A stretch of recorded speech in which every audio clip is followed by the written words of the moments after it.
வணக்கம். ஒரு நிமிஷம் யோசிச்சு பாருங்களேன். நாம இல்லாத ஒரு சூழ்நிலையில நம்ம குடும்பத்தோட நிதி நிலைமை என்ன ஆகும்? இந்த கேள்வி மனசுக்கு கொஞ்சம் கஷ்டமா இருக்கலாம். ஆனா இதுக்கு ஒரு ரொம்ப எளிமையான தீர்வு இருக்கு. அதுதான் டெர்ம் இன்சூரன்ஸ்.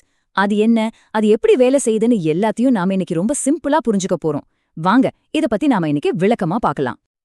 ஆமா, டேர்ம் இன்சூரன்ஸ்னாலே இந்த மாதிரி ஏகப்பட்ட கேள்விகள் சந்தேகங்கள் வரதான் செய்யும். ஆனா கவலையே படாதீங்க, இதுல எல்லாத்துக்கும் அடுத்த சில நிமிஷங்கள்ல ரொம்ப தெளிவான ஒரு பதில் உங்களுக்கு கிடைக்க போகுது. நாம இன்னைக்கு ஒரு 5 முக்கியமான விஷயத்த பார்க்க போறோம். முதல்ல டேர்ம் இன்சூரன்ஸ்னா என்னன்னு ஆரம்பிச்சு, அப்புறம் அது எப்படி வேலை செய்யுது, யாருக்கெல்லாம் இது ரொம்ப ரொம்ப முக்கியம், ஒரு பாலிசி வாங்குறதுக்கு முன்னாடி என்னவெல்லாம் கவனிக்கணும், கடைசியா என்ன தப்பெல்லாம் செஞ்சிடவே கூடாதுன்னு எல்லாத்தையும் ஒன்னொன்னா தெளிவா பார்க்கலாம். சரி, முதல் கேள்விக்கே வருவோம். டேர்ம் இன்சூரன்ஸ்னா அப்படி என்ன? ரொம்ப சிம்பிளா சொல்லணும்னா அது ஒரு பக்கா ஃபினான்ஷியல் சேஃப்டி நெட் மாதிரி. அதாவது நீங்க இல்லாத காலத்திலயும் உங்க குடும்பத்தை தாங்கி பிடிக்கிற ஒரு நிதி பாதுகாப்பு வலை.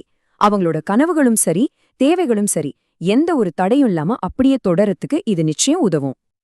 அதாவது டேர்ம் இன்சூரன்ஸ்ங்கிறது ஒரு குறிப்பிட்ட காலத்துக்கு மட்டும் உங்களுக்கு பாதுகாப்பு கொடுக்கும். உதாரணத்துக்கு ஒரு 20 வருஷம் இல்ல 30 வருஷம்னு வச்சுக்கோங்களேன். இதுல இருக்கிற ஒரு செம்மையான விஷயம் என்ன தெரியுமா? நீங்க மாசம் மாசம் கட்டுற பிரீமியம் தொகை ரொம்ப ரொம்ப கம்மியா இருக்கும்.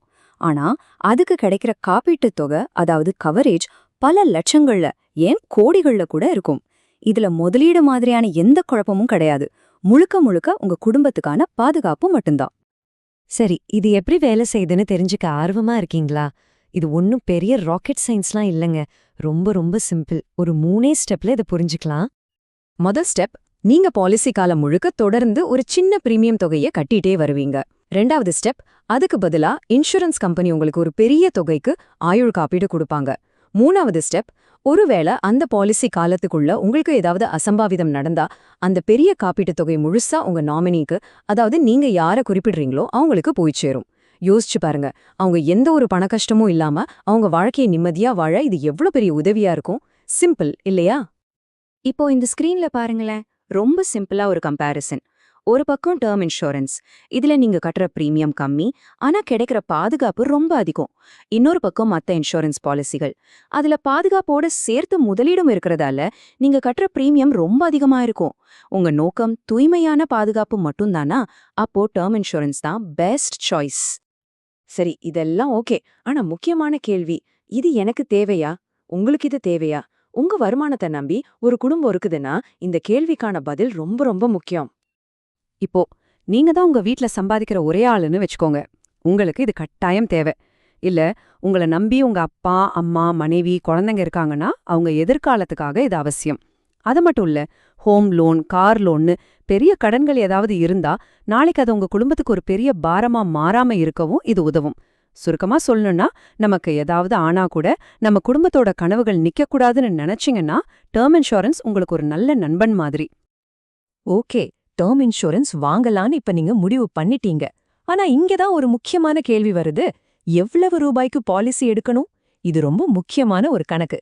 வாங்க, அதுக்கான விடையை தெரிஞ்சுக்கலாம். பொதுவா நிதி ஆலோசகர் சொல்ற ஒரு சிம்பிள் ரூல் இதுதான். உங்க ஒரு வருஷ வருமானம் எவ்வளவோ அத போல குறைஞ்சது 15 மடங்கு அதிகமா காப்பீடு எடுங்க. உதாரணத்துக்கு, உங்க வருஷ வருமானம் 10 லட்சம் ரூபாய்னா நீங்க குறைஞ்சபட்சம் 1.5 கோடி ரூபாய்க்கு பாலிசி எடுக்கணும். இந்த பணம் நீங்க இல்லனாலும் உங்க குடும்பம் இப்போ வாழ்ற அதே வாழ்க்கை முறைய மெயின்டைன் பண்றதுக்கும் காலப்போக்குல வர்ற விலைவாசி உயர்வு, அதாவது இன்ஃப்ளேஷனை சமாளிக்கிறதுக்கும் ரொம்ப உதவியா இருக்கும். சரி, அந்த 1.5 கோடி ஓகே, அதோட நிறுத்திடலாமா? இல்ல, இன்னும் சில முக்கியமான விஷயங்கள் இருக்கு. முதல்ல பார்க்க வேண்டியது பாலிசி காலம். அதாவது எத்தனை வருஷத்துக்கு இந்த பாதுகாப்பு உங்களுக்கு வேணும்னு முடிவு பண்ணணும். அடுத்து கிளைம் செட்டில்மெண்ட் ரேஷியோ, அதாவது ஒரு கம்பெனிக்கு வர்ற 100 கிளைம்கள்ல அவங்க எத்தனைக்கு சரியா பணம் கொடுத்திருக்காங்கன்ற விகிதம். இது 95% மேல இருந்தா ரொம்ப நல்லது. அப்புறம் ரைடர்ஸ்னு சொல்லுவாங்க, அதாவது கேன்சர் மாதிரியான நோய்களுக்கு ஏதாவது கூடுதல் பாதுகாப்பு வேணுமான்னு யோசிச்சு முடிவெடுங்க. ஓகே, நாம இப்போ கிட்டத்தட்ட கடைசி கட்டத்துக்கு வந்துட்டோம். இது ரொம்ப ரொம்ப முக்கியமான ஒரு செக்ஷன். டேர்ம் இன்சூரன்ஸ் எடுக்கும்போது நிறைய பேர் சில பொதுவான தவறுகளை செஞ்சிடுறாங்க. இதை நாம தெரிஞ்சுக்கிட்டா நம்ம பாலிசி உண்மையிலேயே நம்ம குடும்பத்துக்கு பயன்படும்.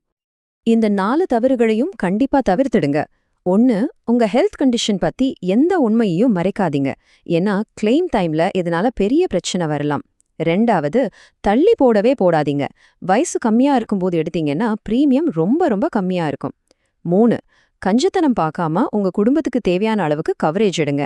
கடைசியா ரொம்ப முக்கியமா, பாலிசி டாக்குமெண்ட்டை முழுசா படிச்சு பார்க்காம எங்கேயும் கையெழுத்து போடாதீங்க. சரி, டேர்ம் இன்சூரன்ஸ் பத்தின ஒரு தெளிவான பார்வை உங்களுக்கு கிடைச்சிருக்கும்னு நான் நம்புறேன். நல்லா ஞாபகம் வச்சுக்கோங்க, இது ஒரு செலவு கிடையாது. இது உங்க அன்பான குடும்பத்தோட எதிர்காலத்துக்கான ஒரு முக்கியமான முதலீடு. இப்போ நீங்க உங்களுக்குள்ள கேட்டுக்க வேண்டிய ஒரே கேள்வி இதுதான்: என் குடும்பத்தோட நிதி பாதுகாப்புக்கு நான் சரியான அடித்தளத்தை போட்டிருக்கேனா?